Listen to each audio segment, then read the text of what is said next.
a good smoked meat. It smells smoky. The mic? Yeah.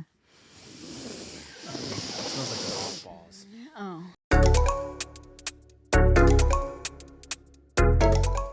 Hi guys. Welcome Hi. back. Hi guys. How's it going? They can't hear you or they can't respond. Good. I'm glad that you're That was having like a a good day. Dora moment. Yeah. You're like, should we read the letter? Okay. Okay, let's read the letter. All right. What are we talking about? Okay. Take it away. So here's the topic idea for today. We wanted to discuss problem solving with your clients. What? Share with the class. I'm so sorry. I had a moment where I was like, soy Dora. And, I couldn't help but laugh. Backpack. Swiper, no swiping. Swiper, no swiping. Swiper. Okay. Swiper was a... Whoa. Tell us how God. you really feel. Yeah. Okay. All right. Go ahead. What do you Continue, got for Bridget. us? My bad. All right, guys. Today's topic is about problem solving with your client, or problem solving issues that you're having with your dog. So this could mean adjusting things you're doing, whether that's physical things you're doing, or maybe adjusting our expectations. So we're just going to go over our personal experiences and things that we've done with dogs when the owner or the dog is struggling. Yep. Perfect. So maybe some extreme expectations that you guys have seen or have dealt with. Yeah. And this is very common when people start training. They often think that we're going to be able to completely transform their dog and take it from, which we do, but take it from like a Corso personality that's biting people to the golden retriever that can say hi to everybody in the neighborhood. So sometimes it does take a expectation recalibration, I should say, with certain clients, and helping them realize we can achieve a lot with your dog, but there are some things that even with the most well-trained dog, we still don't recommend. So, Yeah. I would say that example is probably the most common, is just that people, and I would say probably mostly just like a lack of education, I suppose. They think that they can take a dog who's anything and turn it into anything. And Right. I think that's just due to the internet, probably. yeah. Picking and choosing like what they want to show and what they don't want to show, whether that's dog trainers showing cases they're working with, or dog owners that gain like a large following on social media or something. They can like kind of curate and pick and choose like what parts of their dog they want to show as like a before and an after, and create like this sensational, I had this cattle dog that was so reactive and crazy, and now look at him snoozing and relaxing and us doing all these things. But Yeah. it's the likelihood that you can make such a drastic change in a dog is pretty rare. Right. And especially when it comes to like safety issues, like as trainers, we have to prioritize and keep safety in the forefront of our mind. So even recently, like there was some negative comments that we got on a podcast, and I did a deep dive into the trainer that was leaving the podcast negative reviews. And I looked at his videos, and he was like, this dog used to be super aggressive with children. And then in the next video, the dog is like in a forced down stay, whale eye, shaking, and this 4-year-old child is petting and hugging the dog. No. And I was like, this is not somebody that I should be upset. No muzzle. No muzzle. The dog Oh is my extremely gosh. tense. And for you to be a trainer and put that information that you can somehow make a dog child friendly that is dangerous Yeah. is a sin. So, Yeah. Yeah, that's scary. I think a lot of people throw like genetics out of the window too with their dogs. Like kind of going into what you guys were just saying too, with knowing the breed and then just expecting something completely different. Like remolding that through the training. I can't do that for you. Yeah. Isn't always the case, especially when the genetics is at play. Luckily, like our job, there's a lot of educating the client throughout the process. So initially when they come in, they may say, oh, I want A, B, or Z. And we can like talk through and get to know them through the 10 sessions and be like, well, we can definitely work on A, B, and C, but we have to recalibrate our expectations for Z and help them start to realize why we wouldn't want to achieve that and why we'd maybe want to avoid certain situations in our dog's life. Mm-hmm. Yeah.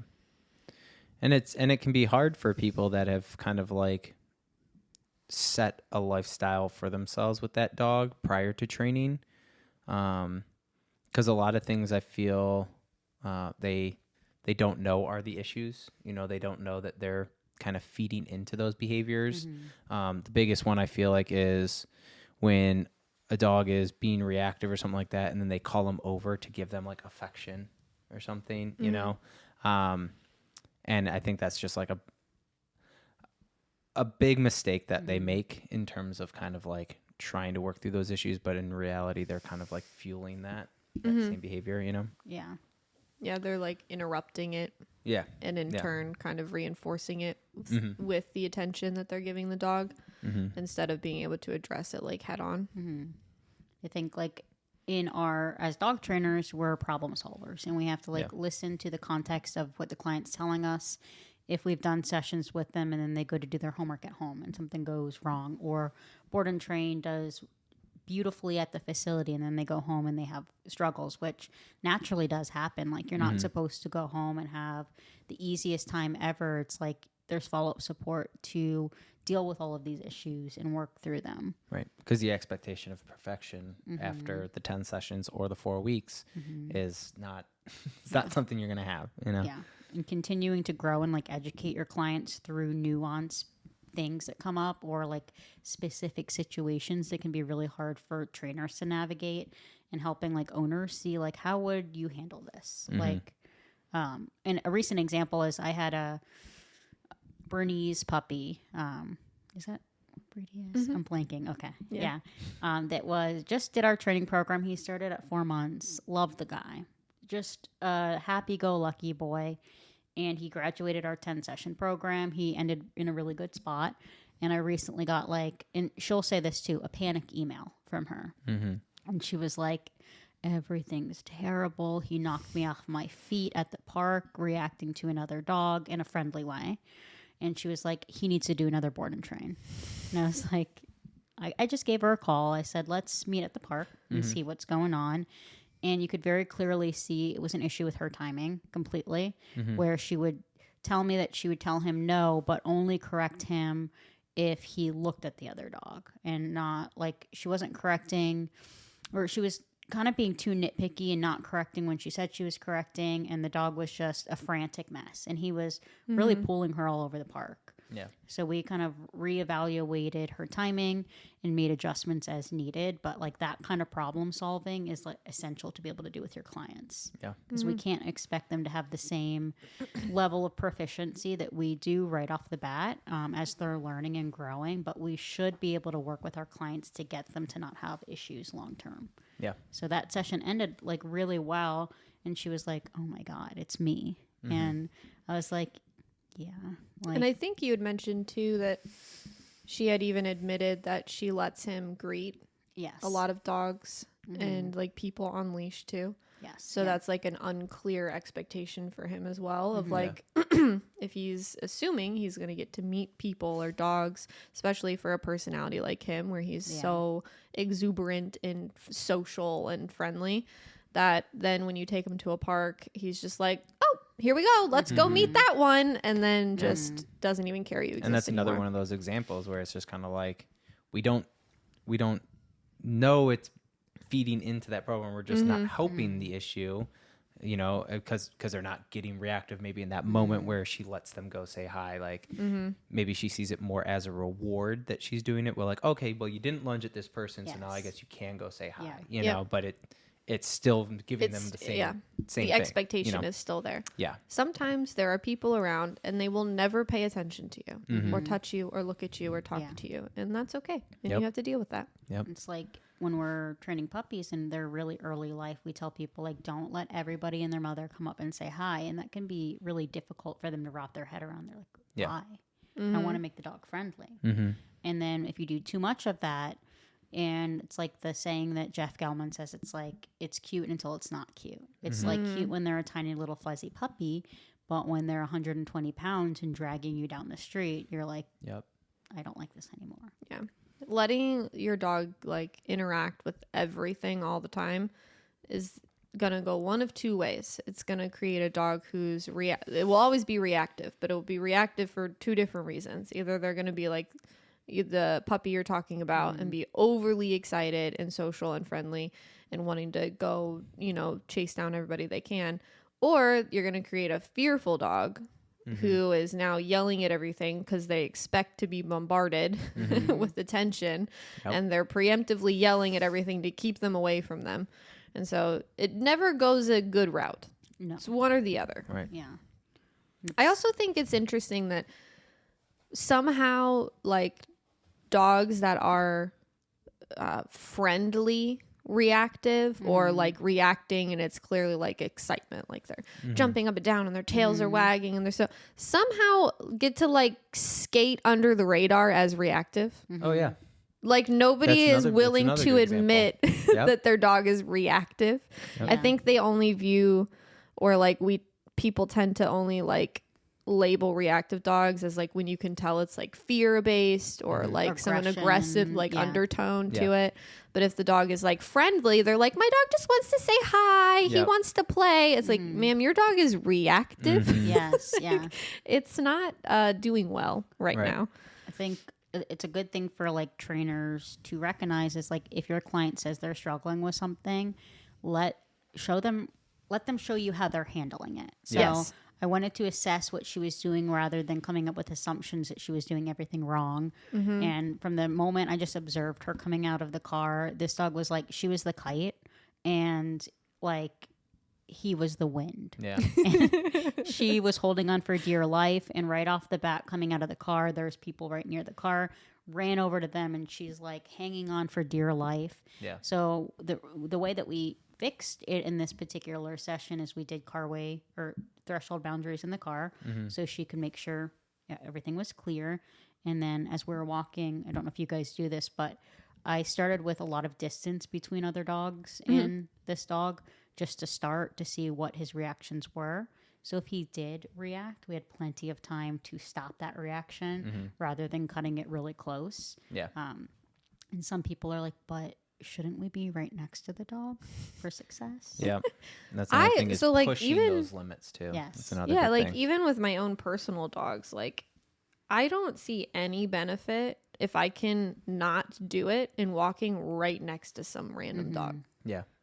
Like if I can create space, why wouldn't I? Right. Yeah. Right. And Like it's that's- not that I'm my the same dogs are exact going to way. react because they won't. Yeah. But I don't know that dog. Right. And that people are on like flexi leads or they're on their phone or they're I will be texting. avoiding you. Yeah. I will be Yes. swinging so wide around. I have nothing to prove. Right. Yeah.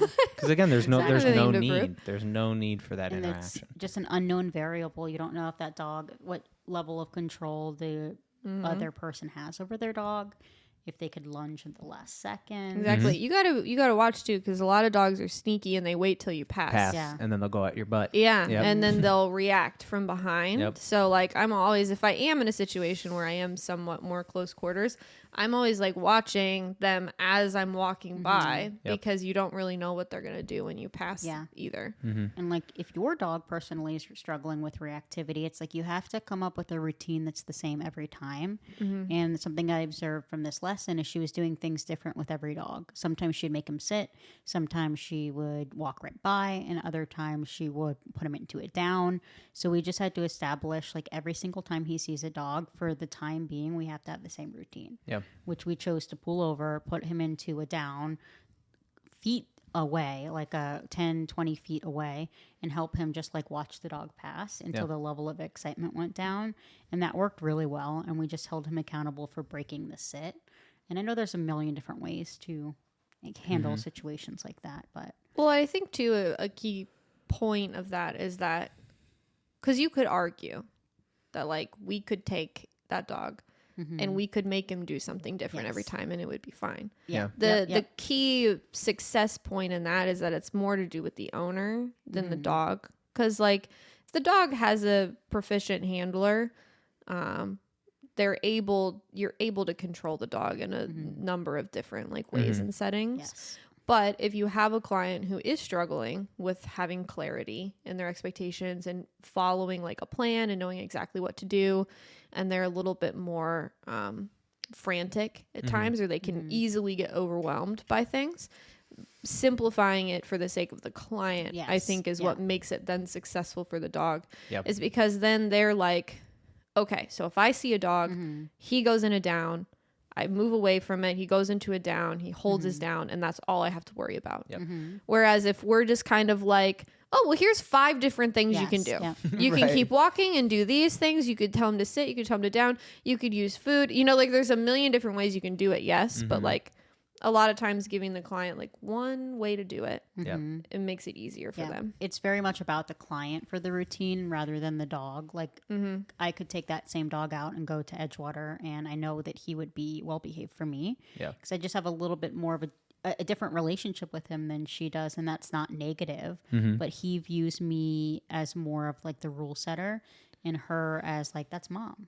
But I figure, and I'm assuming too, it's probably because of the criteria that you hold. You know, again, like your timing's obviously better. Your awareness of the mistakes and the lines that he's breaking and stuff are going to be better just because you have the more experience as well. So it's just something that like I think over time that is something that you kind of gain. You know, your timing of the correction. I always say is like timing and knowing the levels. I feel like are like the hardest part of balance training. You know, because it's like we don't have a whole criteria or like all like a whole Rolodex full of commands and stuff where we keep that pretty simple, but I feel like a lot of people get mostly confused with like that stuff, and that's where you really can't rush it. So that's why like creating distance, right? And doing that stuff, if it's going to make it easier for you to just focus on the dog by putting it in a down and having a safe distance, that's going to be so much better for the owner to stay focused on that dog than to be worried about, okay, when are they going to jump or what are they going to do? And then you're fumbling with the levels doing all that stuff. I think I found that that has been more beneficial in the past. But another thing with like coming out with the distance as well is, this is kind of just going a little off topic here, but with gaining more distance, I've noticed a lot of owners will do it really late. Like they'll kind of wait till the dog's already like hyper fixated or something, and then they'll kind of start bubbling out. Whereas like if I see that dog coming around the corner or whatever, or if I see that dog even like 50 feet away, I'm already kind of like gearing that dog over, you know? And same with like putting them in a down, you know, like if you're going to put the dog in a down, you want to try to do it in a reasonable time, you know, especially like if you're newer at it, you know, but Well, it communicates, if anything, it also communicates to the other person that you have like zero interest in meeting them. Yes. Yep. That's another benefit to it is like if I'm out walking with my dogs and I'm avoiding you, that obviously means like, please don't let your dog come anywhere near us. Yeah. Or like, I'm not interested in doing a meet and greet. I just or never make saying eye hi. contact. I just, even if they're talking to me, even if they're looking at me, if anything, I'm just looking like, obviously focusing on what my dog's doing, but having like an eye on the other dog. Oh yeah. But I try to make as little eye contact with the owners as possible. Yeah. It doesn't always work because there's still It doesn't always work. No, always that's those why it's good to people. still have an eye on them. It's always good to have an eye That's on why them. if But you create space sooner, there's a lot more distance and you have more time to like communicate to them if they start veering your way. Like, no, thank keep you. your dog back. Yeah. Yep. Yeah, absolutely.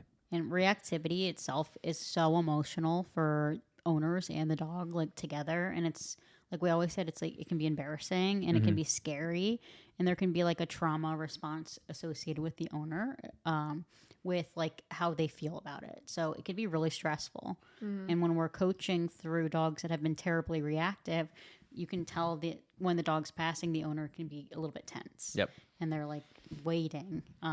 And sometimes I find if we're trying to walk past the dog rather than pull over, the owner's like, do I do it yet? Do I do it yet? And they just don't understand at which point to give that correction, so it can be too late or Yep. it can be too early. Yep. And in some cases, it can fuel the reaction if we're doing it too early and the dog is exploding with frustration and then takes that frustration out on another dog. Yep. So, Well, Yeah. and like the type of correction you're using. yes. Like there's been a lot of dogs where like it doesn't matter like what level you're at, when you do it. It's just a lot of dogs, if you correct with an e-collar for stuff like that, it will cause a reaction. Yep. Yes. Yeah. And so like you have to obviously then have the skill level 2 to determine like what type of correction is appropriate for what kind of dog and situation. There's also an argument of like if the owner is uncomfortable with the way you're asking them to correct the dog, they will not do it. So Yeah. you have to make sure that they are comfortable with the way you're asking them to correct the dog as well. So that's a big piece of it too. But, and kind of with what you mentioned a little bit earlier, I thought of something too, is how you said like when you got to the park, you just kind of stepped back and watched and like observed how everything went. Once I hit like because I don't do any of the board and trains, I just do lessons. But once I hit a certain point in the lessons, like I barely handle the dog, yeah. Yeah. if any at all, Yeah. because that's not important. Like, Right. cool, Michelle, the dog listens to you. Like I don't have like a need for that because it doesn't your matter. dog. Yeah, that's not my dog. Yeah. It doesn't matter if they listen to me better than the owner. Right. Like It's there's more no important. benefit in Yeah. me handling them Yep. and avoiding like certain situations. Yeah. Like and it's funny because usually what will happen is like the client will show up for their lesson and they'll be like, you know, just like so ready to hand the dog over, and I'm like, that's all you now. Yep. I'm not doing that 'Cause- anymore. And they're always like, okay, Yeah. you know what I mean? Like they're They like have ready to to. step up to the plate, you know, which I think is cool. I think there's probably times where like if the owner maybe is having doubts that their dog can't do it, Yeah. like they're like, no, they can't do it, then I'll take the dog and prove it to them. Mhm. Be like, yeah, your dog can. Right. But usually I try to like be as hands off as possible. Mm-hmm. It's really goes to show you that dog training is not about the dog, and it's about like teaching the owner and coaching the owner with how to manage their dog in public and how Absolutely. to train their dog. And yes, like we spend the time teaching the dog and working through it, but ultimately a lot of trainers, I think the holes is that they do too much of the work. Yeah. And that was even something that I struggled with as a newer trainer, is like I would just do it because it was so easy for me to do and like show them that the dog could be successful. And then they were going home and they weren't yielding the same results. And they were like, we need a cardboard cutout of you. Yeah. And it's like, I don't want it to be about me. Right. I want it to be about you Yep. and your relationship with the dog. Yeah, because they're only going to build success if it's something where like the owner's feeling confident and well understood in the criteria of what they're expecting, you know? Yeah. So, If they can only handle the dog when there's no conflict right. and there's no like competing motivators and there's no like anything like that, then they're not going to be successful long term. Yep. Like you have to be able to train the client in a way that like they don't need you anymore. Right. Like there's been times, and I think you probably had to do this, I'm sure everyone has, but there's a client I'm thinking of right now where she's just very unsure of everything that she does with the dog. And the dog is also in turn like extremely fearful. Mm-hmm. And so it's a terrible combination. It's really hard because both of them are very not confident in what they're doing. Yeah. And so it kind of feeds off of each other. And we had to have like a conversation where we were working through a session, and she basically every time she knew she should have corrected the dog, instead they would just like look at you. Yeah. And I ignored the first few times because I'm like, I don't need to tell you that you know, Right. you know what you need to do in those moments.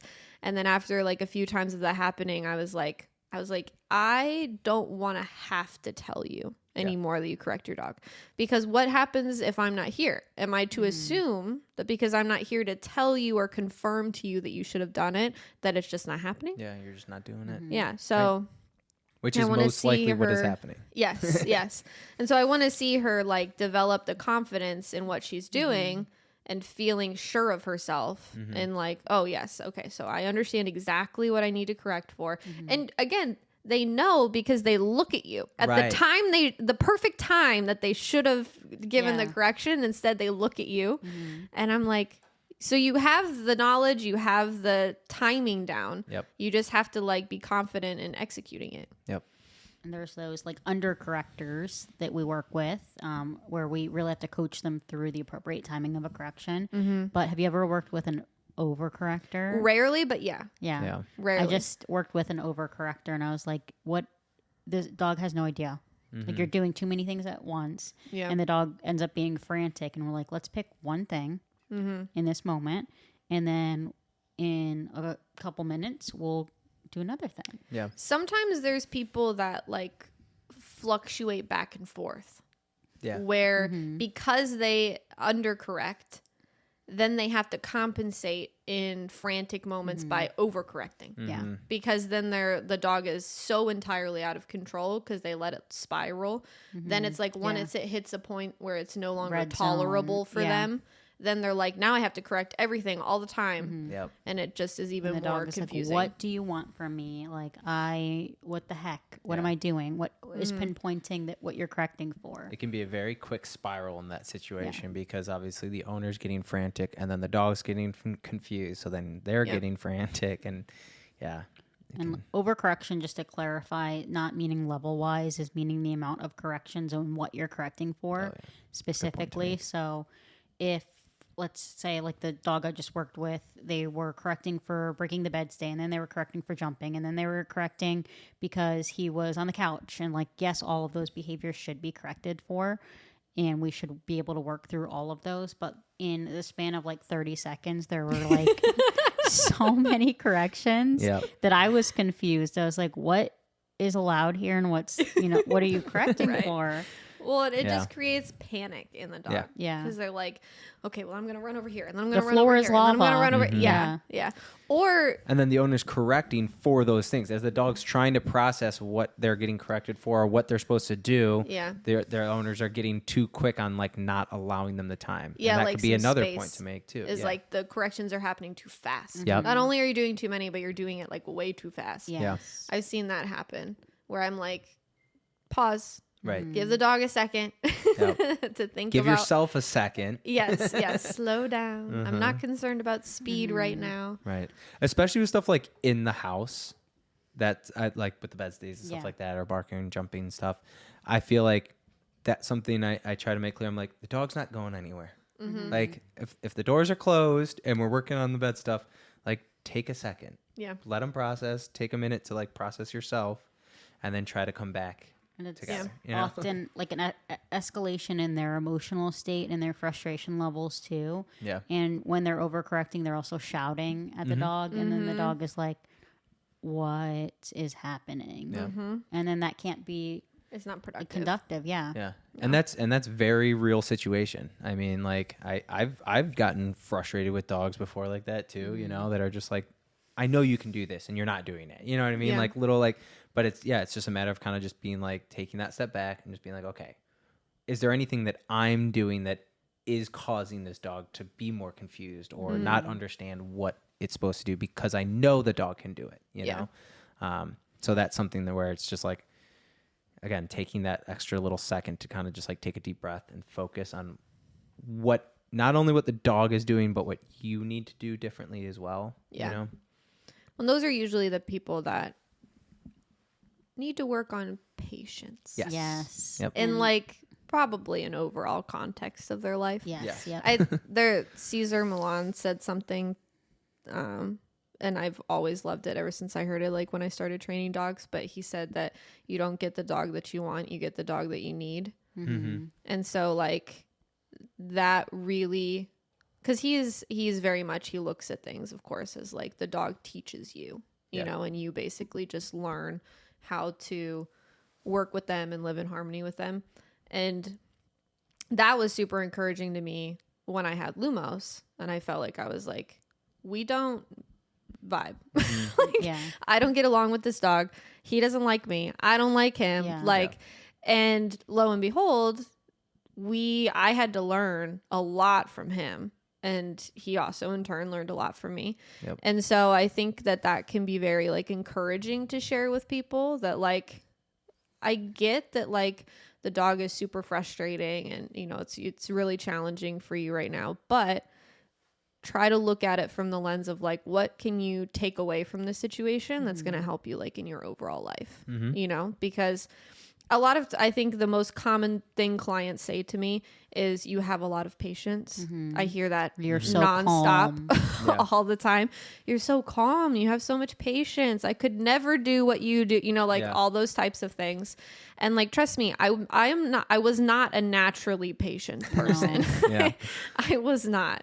That was something that I was forced to learn with Lumos.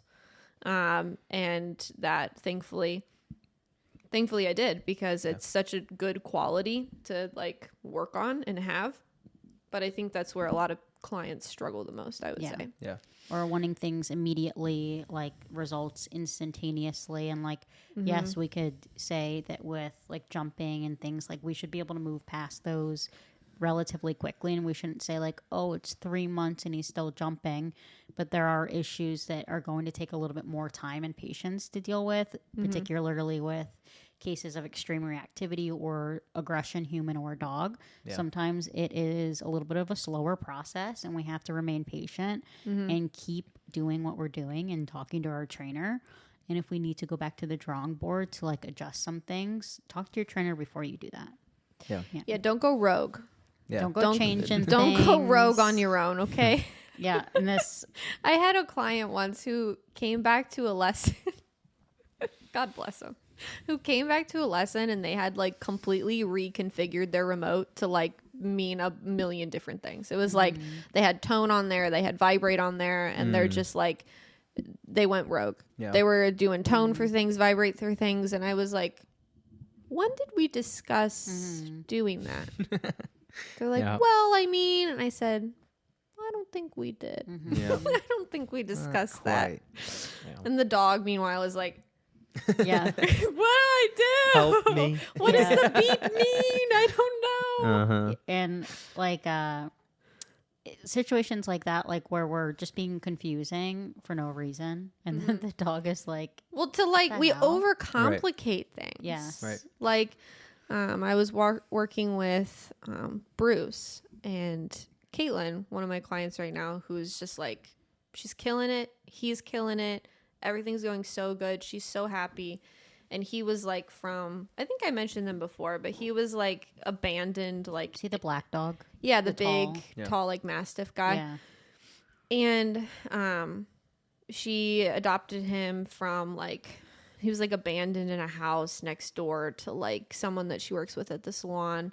And so she just took him in, and she has just been loving the training process. And we were even talking about last week, she was like, I was surprised by how like simple it is.